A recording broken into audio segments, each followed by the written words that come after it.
Bueno, gente, tengo que compartir.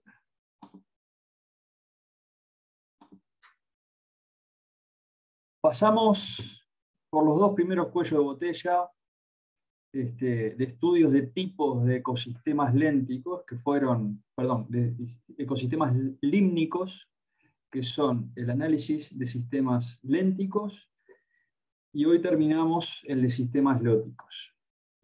Y el plan es comenzar hoy y avanzar lo que podamos en lo que tiene que ver en la presentación de estructura y funcionamiento de reservorios, represas o embalses. Y ahí quería preguntarles antes de empezar, ustedes vieron los videos, pero los videos tienen otros videos asociados y no tengo claros si ustedes los pudieron percibir bien, si los vieron bien cuando vieron los videos, si hay algunos aspectos que les parecería más adecuado poder profundizar, no sé, darles la oportunidad que ustedes hagan los planteos que les parezcan relevantes como para definir la línea de trabajo en lo que queda hoy de tiempo. Sí, los videos se veían lo más bien, todos, sí, total. Tanto los videos de las clases como los videos de los links que mandaste a YouTube, de cómo tiraban abajo una represa y ese tipo de cosas, se veían bien. Está, bien de bien. Bueno, entonces, yo, si les parece, tratando de no dedicarle demasiado tiempo a las partes introductorias, voy a hacer un paneo rápido de la presentación, esperando que ustedes manden parar y podemos discutir algunos temas. ¿Está? Bueno, ¿qué son los reservorios en general? Pueden ser nombrados de muchas formas, depende del lugar del mundo, pero son cuerpos de agua construidos o modificados por la actividad humana para propósitos específicos, con el objetivo de proveer un recurso seguro y controlable. Ahora, podríamos incluir además, en el análisis de este trabajo, algunos cuerpos de agua construidos no por la acción humana, como por ejemplo los embalses de los castores. O sea, pueden haber reservorios o pueden haber embalses o represas que son construidos, pero no por la acción humana. ¿Ah? Podrían entrar, depende de cómo los definamos. Nosotros nos vamos a centrar en el estudio de los reservorios artificiales, generados por el trabajo del hombre. ¿Está? Y entre este tipo de sistemas artificiales, en general, los principales usos son el suministro de agua para potabilización o para actividad industrial, la generación hidroeléctrica, el riego y la cría de ganado, y también hay unos que no tienen que ver con el uso directo del recurso natural agua, sino con la regulación de su variabilidad de nivel. Entonces, a veces se hacen embalses para regular la hidrográfica, para modificar la hidrográfica y, por ejemplo, controlar inundaciones. También hay embalses o reservorios generados con fines de recreación, actividades náuticas. No sé si alguien conoce, por ejemplo, Iporá, en Tacuarembó. Es un balneario con playa artificial y creado a partir de la construcción de un sistema acuático, de un reservorio. En algunos casos se generan reservorios no para el manejo de aguas naturales o de sistemas acuáticos, de ecosistemas en sí mismos, sino para la disposición de residuos en una matriz acuosa, por ejemplo, un reservorio asociado a la actividad minera. También, desde hace un tiempo, se han construido o utilizado reservorios para la realización de pesquerías o para la cría de peces, por ejemplo. Y en algunos casos, la construcción de estos reservorios tiene como fin el transporte y la navegación. Todos estos motivos tienen un trasfondo económico, ¿no? El interés, sea cual sea, para la construcción de un reservorio de agua, tiene una motivación final que tiene que ver con lo económico. Bueno, y en Uruguay tenemos muchos embalses. Hay uno que tiene particular relevancia, pero del que se habla poco, que es el embalse de Aguas Corrientes. Es un embalse de baja altura que está frente a la ciudad de Aguas Corrientes, entre Canelones y San José, en el curso del río, y que permite suministrar agua para potabilizar, que suministra a toda la zona metropolitana y a la mayor parte de la población de nuestro país. Es un embalse que es poco conocido y si uno piensa en embalses en Uruguay, en general no es de los primeros en la lista, pero imagínense la relevancia estratégica que tiene para nuestro país este embalse, ¿no? Que suministra agua para la zona metropolitana, pero desde hace unos años también suministra para Pando, para Costa de Oro, es bombeada el agua potable aguas arriba hacia la ciudad de Santa Lucía, que antes tenía su propia toma, ciudad de Canelones, hay un montón de ciudades que toman de esto. Y esta cuenca presenta, además del propio embalse de Aguas Corrientes, otros embalses que reservan agua cuenca arriba, como este de la foto, que es el de Paso Severino, en el Santa Lucía Chico, en el departamento de Florida. Digamos, es un embalse, es un reservorio, es una masa de agua que se guarda aguas arriba, muchos kilómetros más arriba de donde se va a tomar después. Pero te permite tener algo así como un tanque enorme de agua que cuando vos lo precisás, lo abrís, dejás fluir el agua por el río y que llegue hasta la toma, que queda hasta en otro departamento. Y no es el único, porque en la cuenca del Santa Lucía está también el del arroyo Canelón Grande, en la Ruta 5. Los que hayan transitado por la Ruta 5 pasan por arriba del embalse. Y si bien se construyó originalmente con fines de riego, es un embalse que también ahora es almacenamiento de agua para la zona metropolitana. Y es muy probable que varios de ustedes sepan que hace unos años, después de la crisis de calidad de agua del 2013 en el Santa Lucía, se diseñaron 2 grandes embalses más en las cabeceras de la cuenca de Florida y La Valleja, también de la cuenca del Santa Lucía, como reservorios opcionales, que no se han llegado a construir. Ahora se ha puesto en cuestión la nueva administración si se van a construir o se va a ir por otras alternativas, pero están proyectados. Ahora, los que estén en Maldonado, Piriápolis, Punta del Este, en esa zona, toman agua de una reserva que también ha sido represada, que es la Laguna del Sauce. Nosotros cuando hicimos la salida de campo no llegamos a ver esta represa, pero es la que asegura que el nivel mínimo de la laguna sea bastante más elevado de lo que era antes de la construcción de esta obra. Está allí, ahí es la salida del arroyo del Potrero que termina en el Río de la Plata.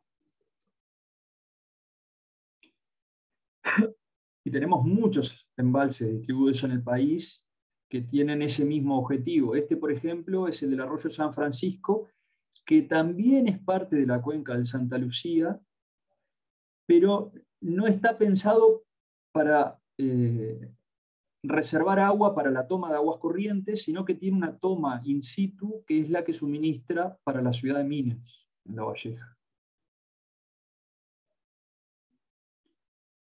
Pero la primera represa de porte del país fue la represa que se construyó en Cuñapirú hace unos 140, 150 años, y fue la primera represa con fines hidroeléctricos, ¿no? Vinculada a la actividad minera que se desarrolló en ese sector del territorio. O sea que tenemos más de un siglo de historia de grandes represas en el país. Y este fin hidroeléctrico, ¿no? Ya hablamos de potabilización y vimos algunos ejemplos, este fin hidroeléctrico ha tenido un gran desarrollo en el siglo XX. Esta es la represa Salto Grande, que fue inaugurada a fines de los años 70, es una represa binacional, de escala muy grande. ¿Esperen que hay algo en el chat? No. Bien. De gran escala. Fíjense que el embalse de Salto Grande, la cabecera del embalse, aguas arriba del dique, llega a la frontera con Brasil. Como 150 kilómetros de extensión tiene el embalse generado por este dique. Llega desde la ciudad de Salto Concordia hasta Bella Unión, Montecaseros. Y tenemos 3 grandes embalses encadenados en el Río Negro, ¿no? Constitución, Baigorria y Gabriel Terra, que han sido base del sustento energético de nuestro país por décadas. Perdón, una pregunta. Medio boluda, en realidad. En la foto, la otra no la otra. ¿Cuál es? ¿Qué ciudad? Tipo, en la otra. Ahora sí. Ahí, al este, a la derecha tenés Salto y a la izquierda tenés Concordia, al oeste. ¿Es más grande Concordia? No sabía. Sé que era al revés. No, no importa, era eso.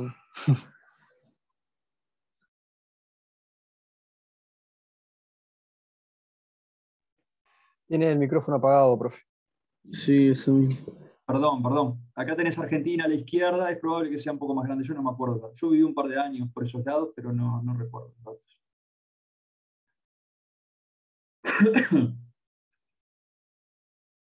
Bueno, ahora, moraleja de la primera parte, hay embalses o reservorios de agua con distintos fines. En general, hay motivaciones económicas porque involucran grandes inversiones. Nadie va a hacer una inversión en crear un embalse si eso no va a retribuir de alguna forma luego económicamente.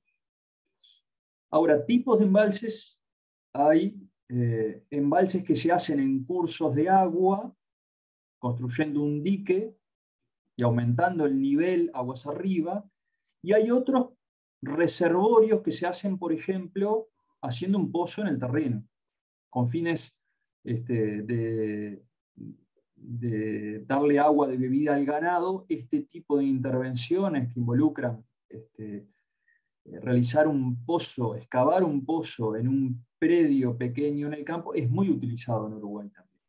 Todos estos son reservorios. Ahora, si bien todos son sistemas acuáticos, artificiales o construidos que podríamos estudiar, nosotros nos vamos a concentrar en los grandes embalses que se generan al construir diques en sistemas lóticos. ¿Ah? Es una selección que vamos a hacer. Imagínense que un reservorio, que es un tanque excavado, se va a parecer mucho a un sistema léntico pequeño, a un charco grande. ¿Tá? Y en ese sentido no tenemos mucho más que aportar que lo que ya estuvimos analizando para sistemas lénticos, con las características de escala y de origen específicos que podrían tener. Entonces, para poder seguir avanzando en el desarrollo del curso y profundizar algunos conceptos, vamos a pasar a estudiar de toda esta gran bolsa de reservorios y embalses, nos vamos a concentrar en reservorios de gran escala, construidos en sistemas lóticos.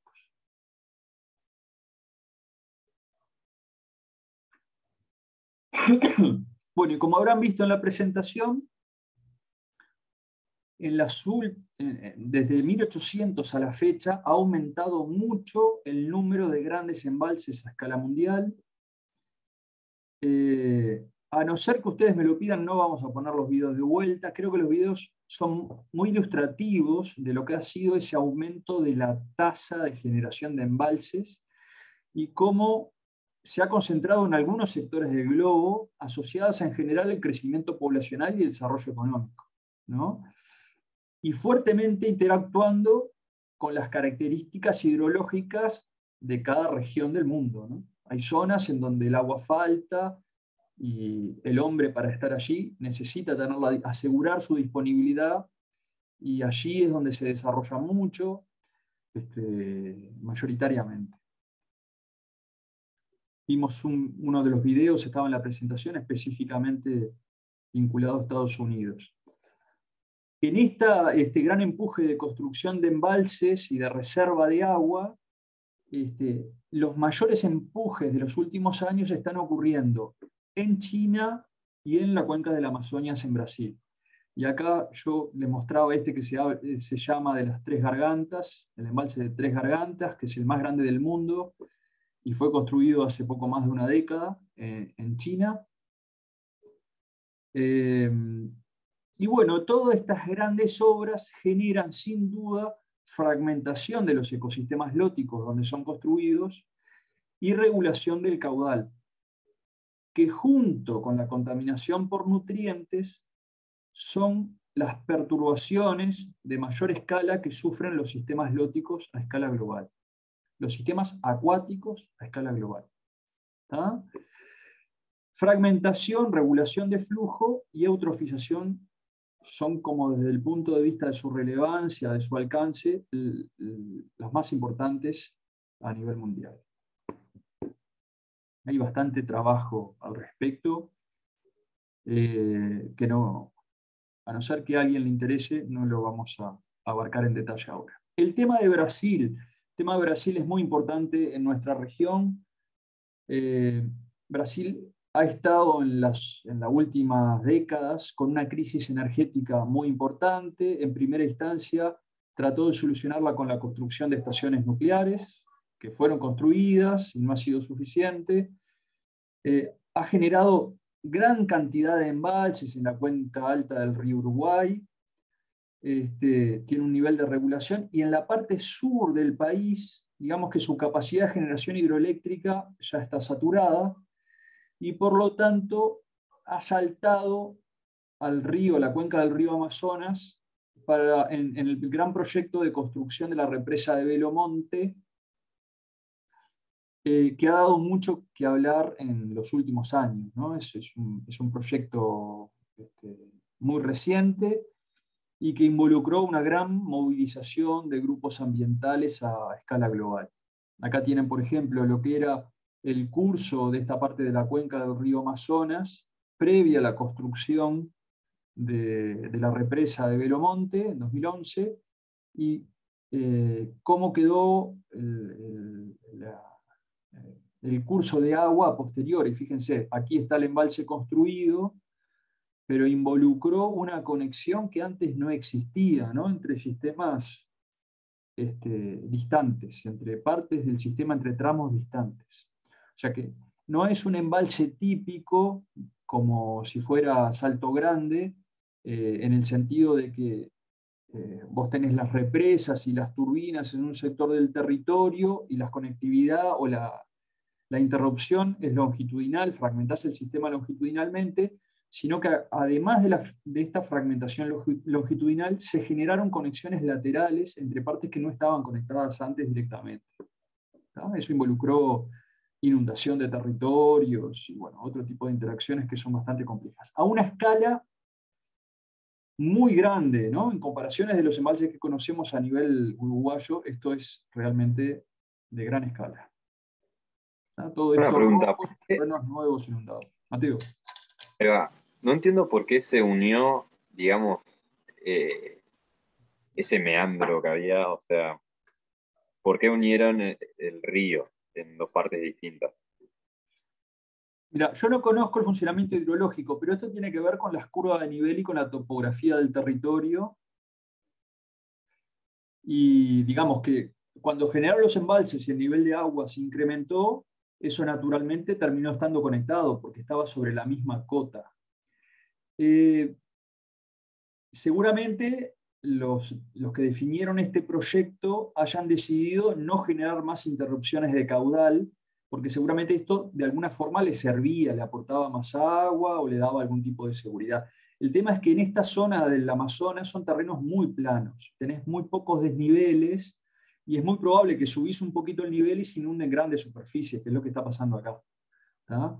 Pero no conozco las características hidrológicas del proyecto que causaron esto, o por qué terminó siendo así.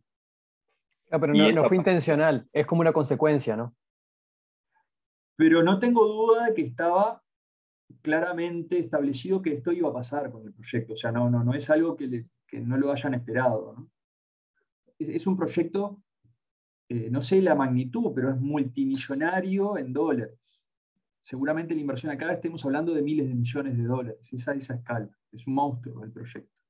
Y por lo tanto, el impacto ambiental que puede generar también es de relevancia. Imagínense, en el Amazonas, ¿se acuerdan que nosotros estuvimos hablando de que la teoría de pulso de inundación se vinculó ahí, se generó ahí vinculada a la estacionalidad fija y marcada de las estaciones secas y húmedas, y cómo eso generaba una conectividad diferente entre el propio curso y la llanura de inundación. Bueno, ahí esta dinámica se está cambiando significativamente en todo este sector de la cuenca.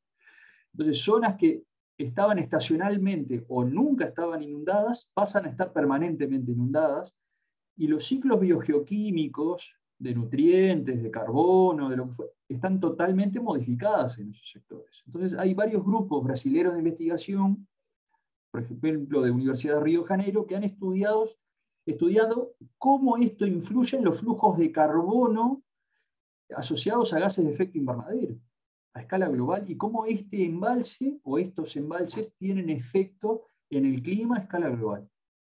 O sea, son proyectos realmente grandes y que generan impactos de magnitud a escala mucho más allá de los locales.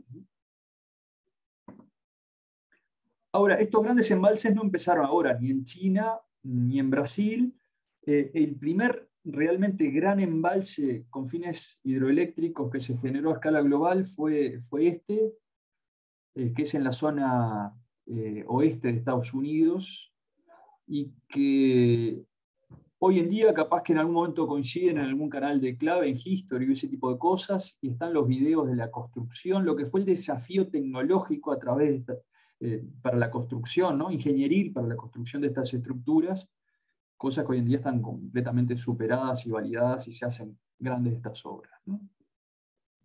Bueno, entonces, embalses de diversos tipos, nos vamos a centrar en uno específico, que son grandes embalses, en general, que se hacen en cursos lóticos de alto orden y que tienen como fin o como objetivo el hidroeléctrico. Nos vamos a concentrar en eso.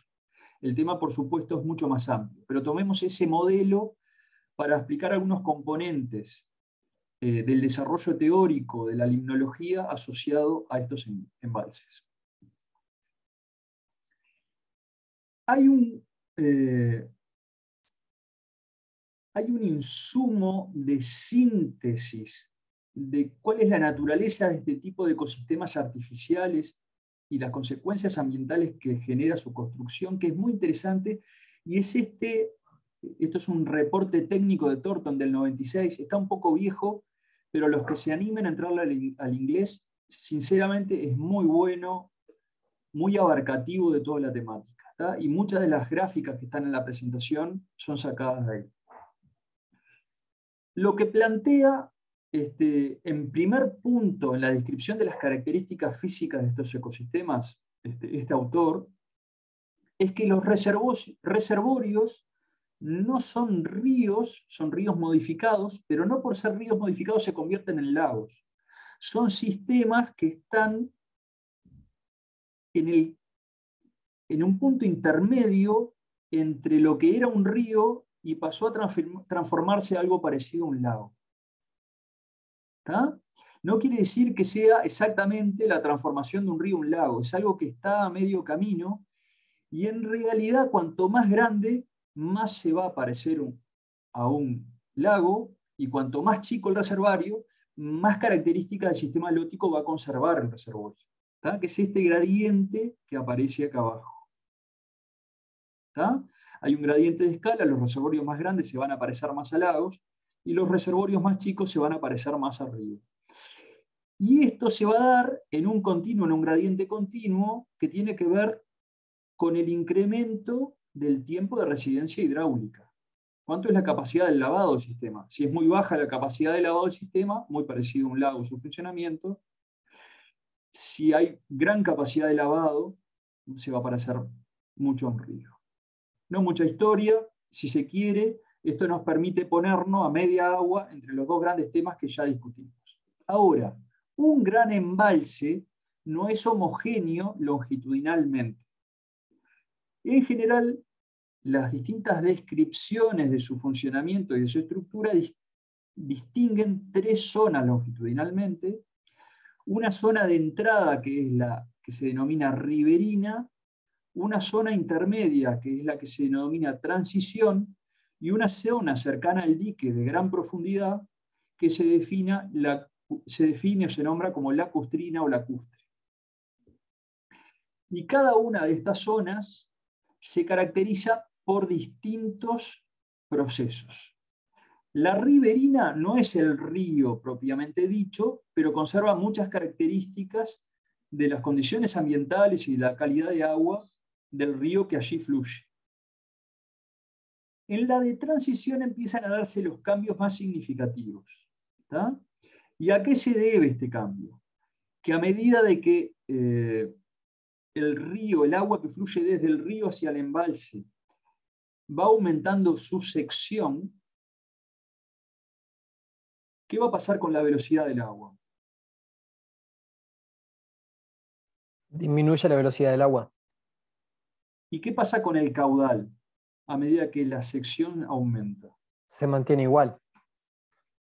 Uno podría esperar que entre secciones contiguas de un embalse, ¿no? Si yo hago un corte y mido la sección y mido cuántos litros por segundo pasan, mido 10, si hago una sección 10 metros más abajo, el caudal que pase por ahí sea muy parecido, casi idéntico, 10 litros por segundo.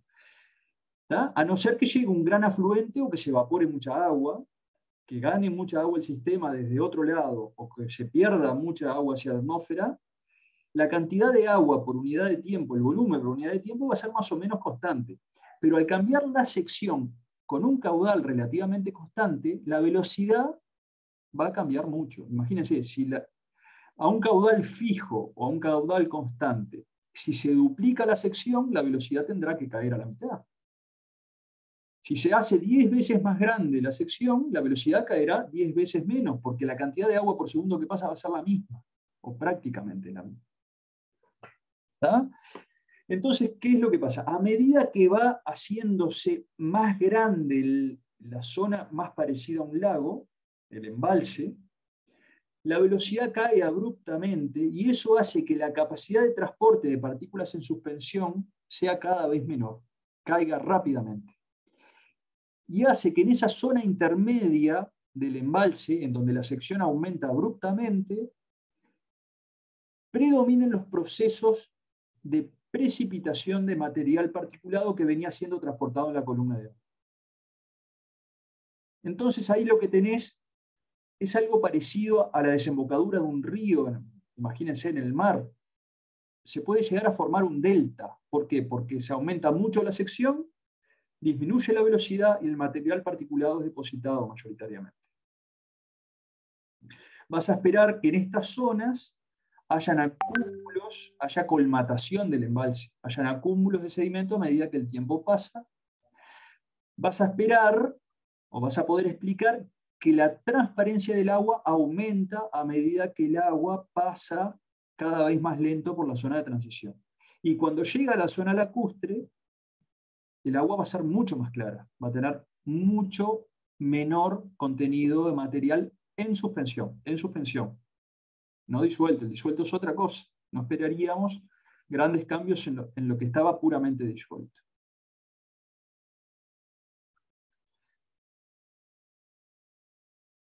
Y acá vamos a insistir en algunos detalles de estas tres zonas del embalse. Este embalse está orientado en el sentido contrario al de la gráfica anterior. Acá los procesos se daban de entrada al embalse por la derecha y el flujo hacia la izquierda, y en este embalse el agua entraría desde la izquierda hacia la derecha. Este de acá es el dique que genera el embalse. ¿Está? Déjenme verlo ahora. Esta gráfica tiene algunos errores conceptuales que yo quiero discutir con ustedes, pero es de este material que yo les recomendé del 96 de Thornton, y por lo tanto no la modifico. Prefiero ponerla como está en la fuente y discutirla con ustedes. ¿Está? Y el problema conceptual tiene que ver con esta diferencia del concepto de caudal y velocidad. Yo recién les preguntaba, ¿qué pasa con el caudal? Y el caudal no varía demasiado longitudinalmente en el embalse. Pero la velocidad sí varía mucho. Sin embargo, si ustedes se fijan acá, habla o describe cambios en el caudal, en el flujo. Este concepto flow en inglés dice relativamente alto flujo, reducido flujo y pequeño flujo, y esto no es correcto, porque el flujo lo tenemos que medir con respecto a una sección y vamos a estar hablando de volumen por unidad de tiempo. Y uno no esperaría una caída muy significativa del flujo a lo largo de un embalse. Sí esperaría una caída muy significativa de la velocidad del agua longitudinalmente en el embalse. ¿Está? Estos conceptos son los que describimos en la transparencia anterior. Ojo, ojo con esta transparencia.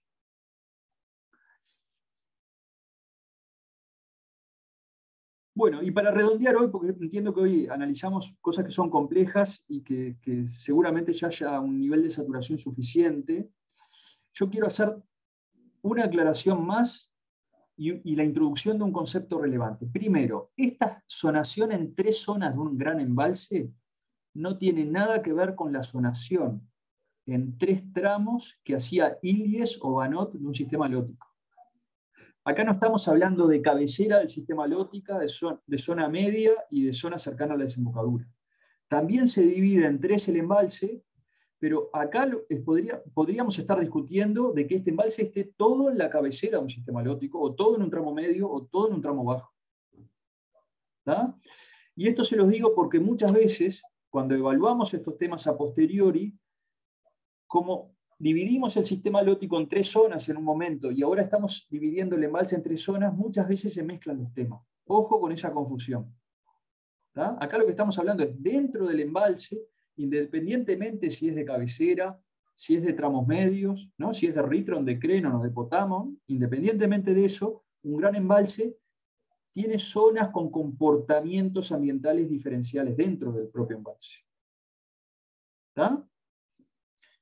Esa es la segunda aclaración. Además de la de caudal y velocidad, esa es la segunda aclaración. Ojo, no confundir esto con las 3 zonas de sistemas lóticos. ¿Tá? Y para cerrar, yo lo que quisiera decir, acá tenemos algunas predicciones teóricas sobre cómo sería el metabolismo del ecosistema embalse de acuerdo a estas 3 diferenciaciones espaciales que se hacen. Imagínense que estamos en la que se llama la zona riberina, donde llega el agua desde el río. Es muy probable que esa zona del embalse sea la zona más eutrófica de todo el embalse. Ojo, y otra aclaración más, porque acá empezamos a hilar más fino. No quiere decir que sea eutrófica, es la más eutrófica.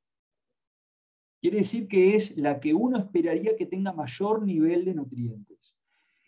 Eso quiere decir que a medida que el agua va transcurriendo a través del embalse hacia el dique, el nivel de nutrientes va bajando. ¿Y cuál es el proceso que puede justificar eso?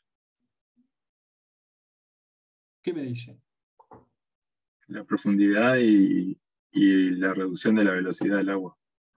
¿Y cómo se pierden los nutrientes entonces? Y decantan, o sea, se pierden en profundidad. Entonces vos tenés, puede ser que todo el embalse sea oligotrófico, podría ser, pero va a ser más eutrófico, o yo esperaría que sea más eutrófico en la cabecera que en la zona lacustrina. ¿Tá? Entonces, tengan en cuenta que esto no es absoluto. Esto es relativo, una zona con respecto en comparación con las otras. Y esto suele ser otro error en el manejo del tema. Si ustedes me dicen, la cabecera, la zona riberina de un embalse es eutrófica, y yo te voy a decir, no, no tiene por qué. Ahora, si vos me decís, es más eutrófica que las otras zonas, ahí sí vamos a estar de acuerdo. ¿Tá? Entonces, uno lo que esperaría es mayor contenido de nutrientes, llamémoslo así, en la zona riberina, una caída abrupta en la zona transicional y un muy bajo nivel relativo de nutrientes en la zona lacustrina. Ahora, ese es un recurso para la producción biológica primaria. El otro recurso es la luz. ¿Cómo les parece que sea el gradiente de luz longitudinalmente en el embalse, dentro de la columna de agua?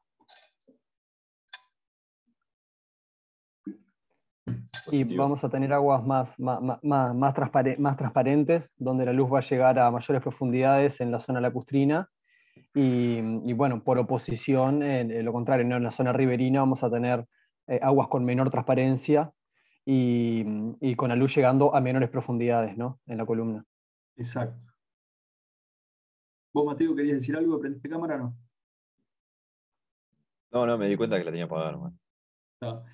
Entonces, ustedes fíjense, tenemos 2 recursos para la producción primaria que varían de forma contraria. Los nutrientes van bajando a medida que uno va hacia aguas abajo dentro del embalse y la luz va aumentando. Entonces, ¿cuál es la consecuencia en la producción primaria dentro de un embalse? Que en general, en la cabecera del embalse, la producción primaria está limitada por luz. Aunque tenga nutrientes, dentro de la columna de agua no hay suficiente luz, o la disponibilidad de luz es la menor comparativamente. ¿Tá? Comparativamente tiene más sentido. En la otra punta, cerca del dique, vos vas a tener pocos nutrientes, pero mucha luz. Pero va a estar limitada por nutrientes. Y en la zona intermedia vos no vas a tener ni demasiados nutrientes, ni demasiada luz, pero vas a tener un balance adecuado como para esperar que en el tramo transicional la producción primaria autóctona del embalse sea la mayor relativamente. ¿Está? Con respecto a esto, vamos a tener que hacer algunas aclaraciones, pero yo lo que les pido es que ustedes analicen esta gráfica. Yo ya les dije, esta gráfica, este esquema tiene algunos errores y por lo tanto hay que analizarlo con cuidado. Entonces yo lo que les voy a pedir es que ustedes se centren en esto, lo analicen y arrancamos el jueves que viene analizando dudas, cuestionamientos, lo que fuera de esto. ¿Está? Perfecto. ¿Algo que Bien. les parezca que valga la pena discutir, algún aporte? Sí, ¿cómo era la pregunta del formulario? Había una que era sobre esto, sobre una diferencia en las distintas zonas del embalse, que no me acuerdo, pero me generó duda. Ya lo busco, para. Estaba la de la producción primaria, esa estaba, y era justamente en el intermedio, ahí en el transicional.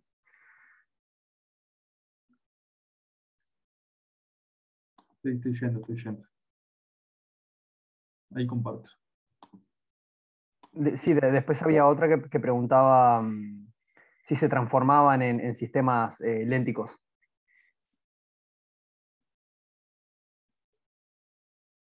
La construcción de un gran embalse transforma un sistema lótico en un sistema léntico. En realidad no. Vos lo que tenés es un sistema que depende de su escala y particularmente del tiempo de residencia hidráulico del agua, se parece más a un sistema léntico o se parece más a un sistema lótico, pero no estás transformando un sistema lótico en uno léntico puramente. Esta del caudal dijimos que era incorrecta porque no había grandes cambios entre... O es verdad. Claro, porque o sea, disminuye la velocidad, pero aumenta la sección, entonces la cuenta Ahí va. te va a dar valores muy similares, ¿no? Ahí va. ¿Tá? Ahora, imagínate que en territorios muy secos, muy desérticos, puede haber una gran pérdida por evaporación y a medida que vos vas yendo hacia el dique, entre comillas, el caudal puede tener una disminución, ¿no? Pero eso porque hay escape hacia la atmósfera, ¿no? Ese tipo de cosas pueden pasar. Ahí va. Pero si eso no pasa, yo no esperaría grandes cambios de caudal. Ahí va. Bueno, después de la producción primaria, iba a venir por ese lado. Tá. En la zona tradicional es la más alta, correcto.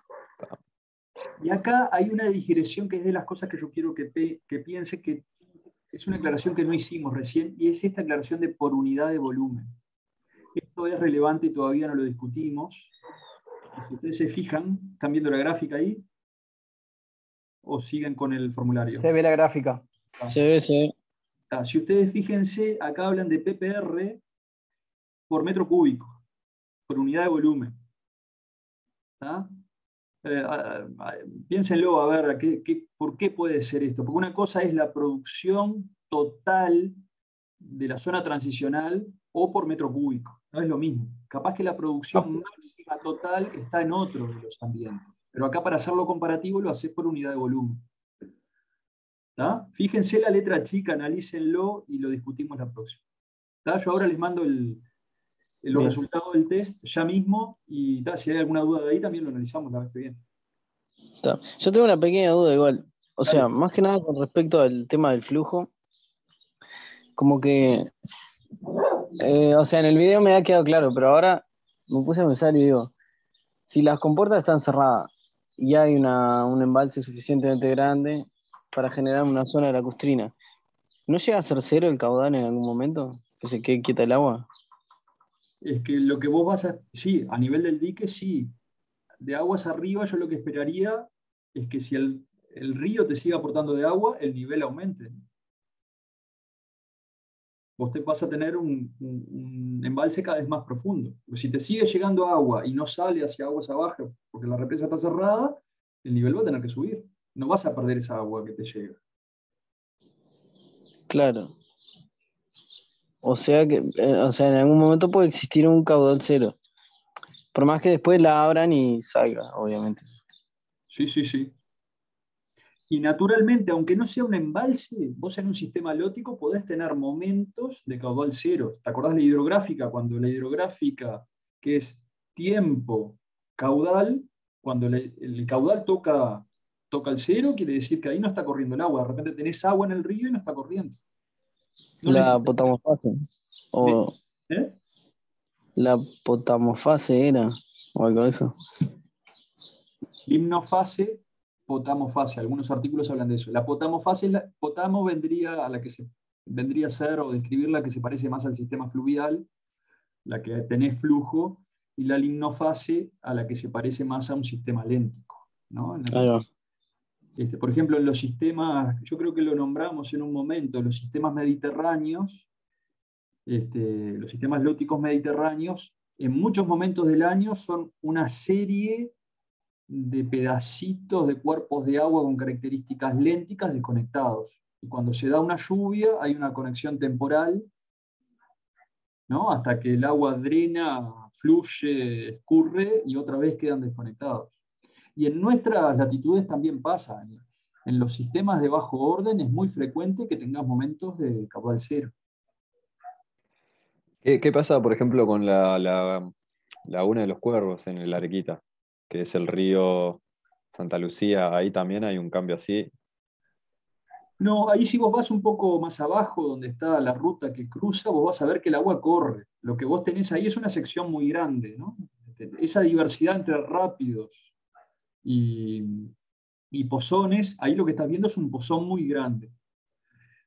Puede ser que en algún momento el caudal sea cero, puede ser, pero no lo esperaría salvo que la sequía sea súper, súper.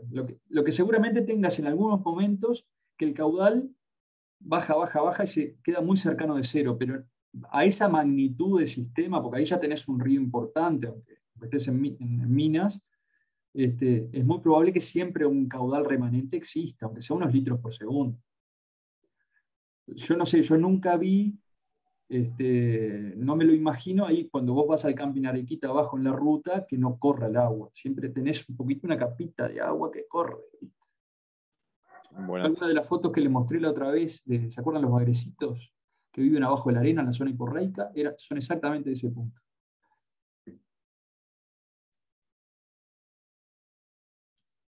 ¿Ah? Bueno, gente, estoy cortando, nos vemos el jueves que viene. Cualquier duda, cuestionamiento, lo que fuera, nos comunicamos por el eco. Impecable, gracias.